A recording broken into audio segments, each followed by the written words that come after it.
About a year and a half ago, I had the most redemptive, beautiful free birth right here on our farm, which came as the most healing experience that I could have wished for after a traumatic birth experience that I had several years before that with my first son. If you'd like to know more about those stories, I'm going to link them right up here. But today, I'm going to talk about some of the things I wish I knew before I had my unassisted birth and some things I do differently. So let's start with a few simple ones, but stick around till the end because the big important things I wish I knew before having my free birth are coming at the end of this video. Number 1, more towels everywhere and just get the Chucks pad.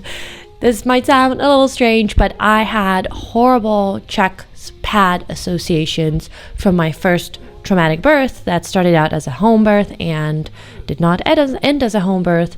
However, the people attending me were just really obsessive with constantly trying to make sure that I was on a Chucks pad to the point where I did not want to be near one for this birth. So I picked towels, and I was pretty well equipped with towels, but in hindsight, I wish I had more towels and that for my bed, I did indeed use some Chucks pads. In hindsight, they would have been so practical, and mostly it would have eased my husband's cleanup job by a lot. He did an amazing job, and I guess this should probably be a whole separate point that I didn't explicitly include in this video, but the only real part of my free birth that really surprised me was the extent of the cleanup. And my husband did such a great job. Just kudos to him. I know not every husband would do this at all. But when reflecting on my birth, I know a lot of people who hire midwives, mostly for the cleanup. And when I was reflecting on it, I thought, well, why? Why would I need a midwife? I did great birthing by myself. I preferred it. What I really need is a cleaning crew. I just need a bunch of cleaners to come in afterwards so that my husband doesn't have to do it all by himself. Number 2, and this kind of goes along with number 1 a little bit, and it might be a little bit TMI, so if you're not into this, you might be in for a surprise, but I would skip the free bleeding. I dreamed about free bleeding, and if you're not familiar with what that is, it's just simply not using any pads and just bleeding freely on a towel on your bed. I had heard about this quite a lot, and it just sounds so heavenly to me. But in practice, I found this to be so impractical. I won't get into any of the details, but just imagine this scenario. A new mother nursing and hydrating a lot means a lot of trips to the bathroom. A lot of trips to the bathroom and free bleeding don't go very well together for me or for my hallway floor. So my husband's cleaning job was definitely not eased by this. And the next time I would just go with the pads. Probably not disposables. I don't know. I'll have to think about this a little more. Since having my baby, I got amazing large reusable pads that I love. They're so comfortable. So I'd probably go with those. Number 3, get the cord burning box on time. This one is on my husband, not on me. He is very talented with making things out of wood, and he promised to make me a cord burning box. Now, once again, if you're not familiar, there are several different ways for you to cut your baby's cord after your birth unassisted, and I picked burning. It's probably the safest way to do it, and I also loved the ritualness attached to it. It is much simpler if you have a box that you kind of lay the cord in, and then you place the 2 candles on either end and burn the cord. My husband was going to make me a cord burning box, beautiful one made out of wood. He just did not believe that the baby was actually going to come on my birthday, which, spoiler alert, he did, so the box wasn't ready. It would have definitely made the cord burning much easier if we had one, and I would have loved to gift it to my son later.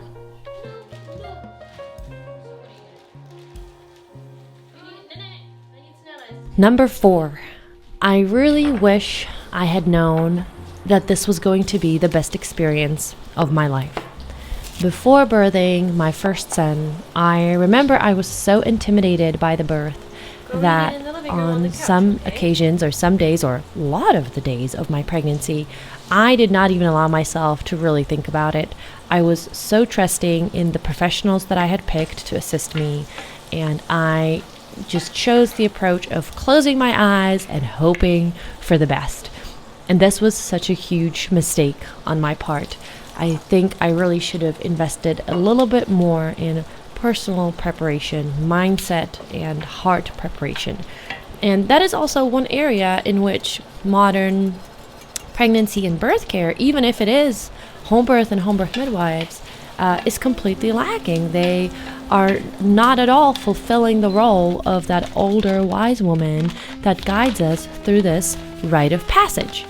And that is the thing that I did not realize at all. And I really wish I had realized how important a rite of passage birth is in a woman's life, and how much impact birth has on the rest of a woman's life.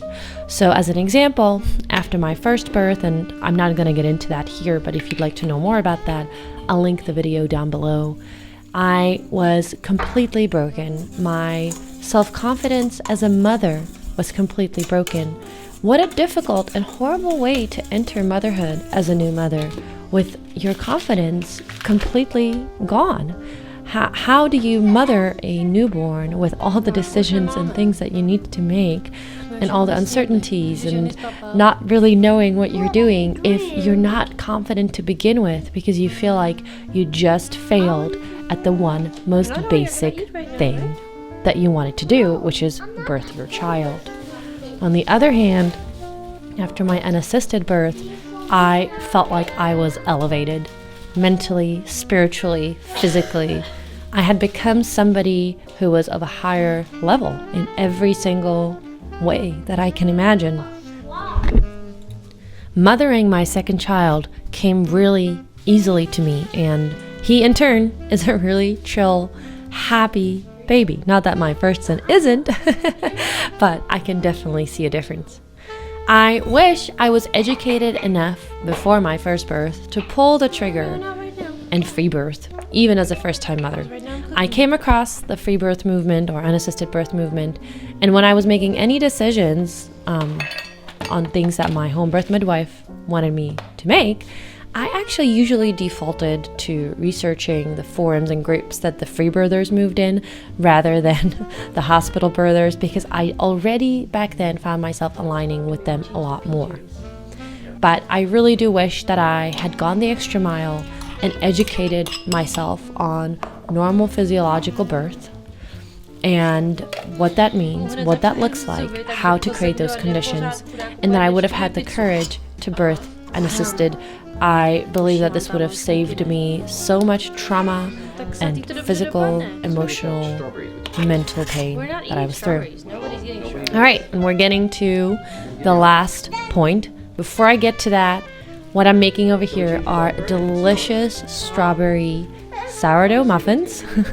If you'd like the recipe, I'm going to link it in the description box below. These are one of my family's favorite treats. They're so easy and quick to whip out, but they're made with the goodness of sourdough, so I really recommend that you give them a try. All right, and now on to the last point, social pushback. I expected that there was going to be some of this, especially after my first birth, which was initially supposed to be a home birth, and I had already experienced some social pushback there. I kept my pregnancy extremely private, and only people who were in my presence knew that I was pregnant. I didn't share it online, and I didn't share my birth plans with anyone at all. But the extent of pushback, even from some people close to me, really surprised me.